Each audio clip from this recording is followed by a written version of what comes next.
आज का जो हमारा टॉपिक है इस वीडियो का वो ये है, जो पिटीशन गई है सुप्रीम कोर्ट में, जो 3 न्यू क्रिमिनल लॉज हैं जो कि 1 जुलाई से इफ़ेक्ट में आने वाले हैं, उनकी इम्प्लीमेंटेशन को रोकने के लिए हमारे सुप्रीम कोर्ट में एक पिटीशन गई है जो ये कहती है, जो ये दावा करती है या कह ली कि ये चाहती है सुप्रीम कोर्ट से कि जो 3 न्यू क्रिमिनल लॉज हैं जिनकी इम्प्लीमेंटेशन 1 जून से हो रही है उसको क्या किया जाए, रोका जाए। अब हम इस वीडियो में डिस्कस करेंगे वो पिटीशन कौन सी है, कौन से एडवोकेट्स ने दी है और उस पिटीशन का हाइलाइट्स क्या है और उसके साथ साथ कौन से ऐसे न्यू लॉज हैं जो आए हैं और क्यों इसको रोकने के लिए जो हमारे एडवोकेट्स हैं वो पिटीशन डाल रहे हैं सुप्रीम कोर्ट में, उनके लिए इन लॉज की इम्प्लीमेंटेशन क्यों नहीं होनी चाहिए, वो सारी इन्फॉर्मेशन हम इस वीडियो में डिस्कस करेंगे। तो सबसे पहले हम बात करते हैं कि कौन से 3 न्यू लॉज आए हैं। So as we all know that parliament had pass 3 new laws. कौन से हैं? भारतीय न्याय संहिता 2023, भारतीय नागरिक सुरक्षा संहिता 2023, भारतीय शिक्षा अधिनियम 2023, जो कि इफ़ेक्ट में आएंगे 1 जुलाई से। ठीक है, तो ये नाम है हमारे 3 न्यू क्रिमिनल लॉज के। अब ये 3 न्यू क्रिमिनल लॉज किन लॉज को रिप्लेस कर रहे हैं, अब हम उनके बारे में बात करते हैं। जो नए 3 क्रिमिनल लॉज हैं वो रिप्लेस कर रहे हैं हमारे इंडियन पिनल कोड को, IPC, the code of criminal procedure जिनको हम CRPC बोलते हैं, and the Indian evidence act. तो जो हमारे नए क्रिमिनल लॉज हैं वो हमारे ये पुराने criminal laws IPC, CRPC and Indian evidence act को रिप्लेस कर रहे हैं, मतलब इनकी जगह ले रहे हैं। अब हम बात करते हैं हमारी पिटीशन के लिए।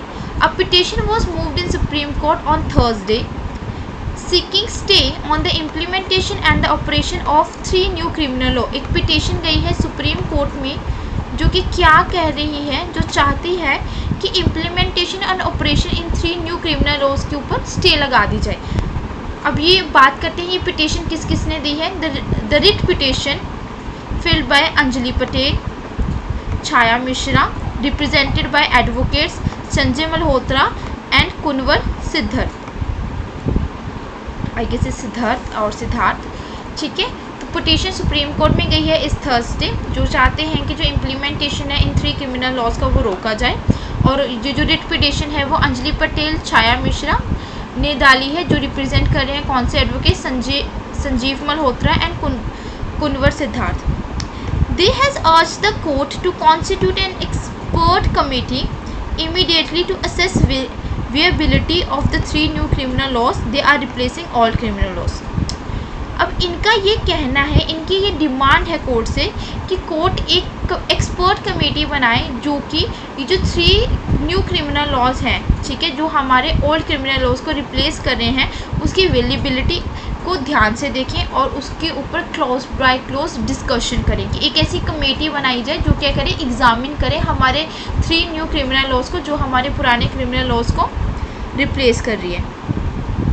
अब हम बात करेंगे कि हमारी जो पिटीशन गई है उसके हाइलाइट्स क्या है।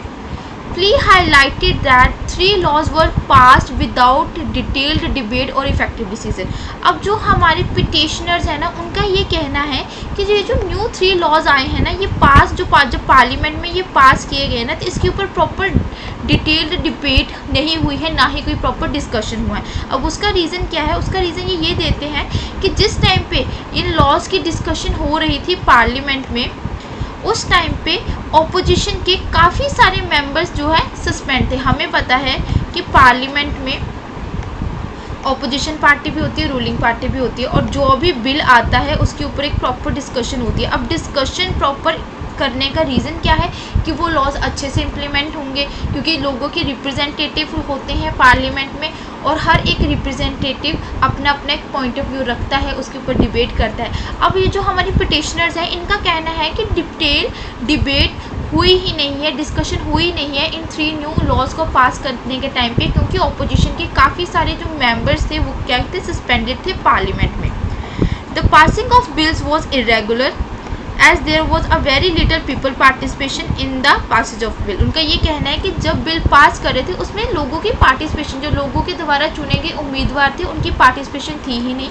और उन्होंने रेफरेंस किसका दिया है, द हिंदू जो हमारा न्यूज़पेपर है उसमें ये न्यूज़ आई थी, रिपोर्ट आई थी कि suspension of 146 opposition of member of parliament. अब उन्होंने क्या किया है, रेफरेंस दिया है द हिंदू का कि उसमें ये न्यूज़ आई थी, रिपोर्ट आई थी कि 146 जो ऑपोजिशन के मेंबर थे वो सस्पेंडेड थे उस टाइम पे, जिस टाइम पे ये 3 न्यू लॉज पार्लियामेंट में पास किए गए।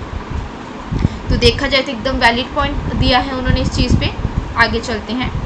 It contended that new laws were ambiguous, doubtful और अनसर्टन, जिसका मतलब है anti bail and even inhuman, मतलब अमनुष्यनीय एट सम पॉइंट। अब इनका ये मानना है कि कहीं ना कहीं ये जो लॉज हैं ये डाउटफुल और अनसर्टन है, एंटी बेल है और कहीं ना कहीं ये ह्यूमन एक्टिविटीज़ के अकॉर्डिंग नहीं है। उन्होंने कुछ पॉइंट्स बनाए। एक उन्होंने बोला revival of handcuffs during arrest, provided extensive powers to the police. ये 2 मेन पॉइंट्स उन्होंने इस अपनी पिटीशन में लिखे। उसके आगे चलते हैं।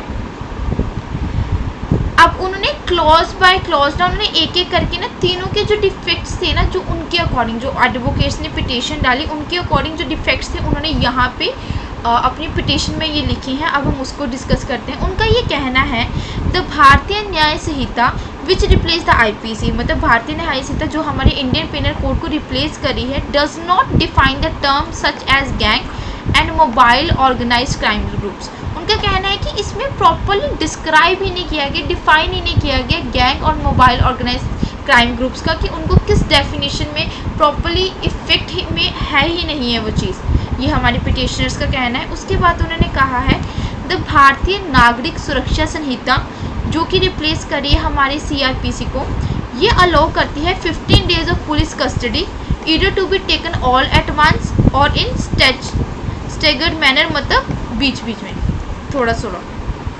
इनका कहना है कि जो CRPC को रिप्लेस कर रहा है, ठीक है, उसमें 15 डेज पुलिस को अलाउ किए गए हैं कस्टडी में रखने के लिए, either to be taken all at once or in staggered manners. उसके बाद द भारतीय शख्सिय अधिनियम जो कि हमारे इंडियन एविडेंस एक्ट के ऊपर रूल कर रहा है, उसमें has classified electronic record as a primary evidence.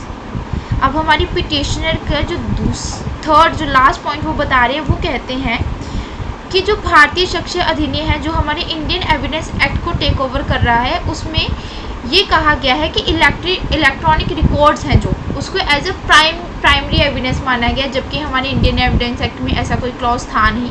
But इसमें इन्होंने इलेक्ट्रॉनिक रिकॉर्ड्स का एज अ प्राइम एविडेंस, मतलब सबसे पहला एविडेंस मान लिया है। तो ये है हमारी पूरी पिटिशन, ठीक है, ये हमारी पिटिशन है जो हमारी सुप्रीम कोर्ट में गई है। अब देखना ये है कि सुप्रीम कोर्ट इसके ऊपर क्या जजमेंट पास करती है। जो भी जजमेंट पास होगी वो आपको वीडियो के डिस्क्रिप्शन में मिल जाएगी। करंट के लिए ये हमारी न्यूज़ है। So please kindly like, subscribe and share, please press the bell icon.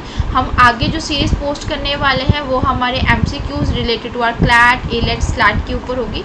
So thank you everyone, thank you for watching, have a wonderful day, God bless you.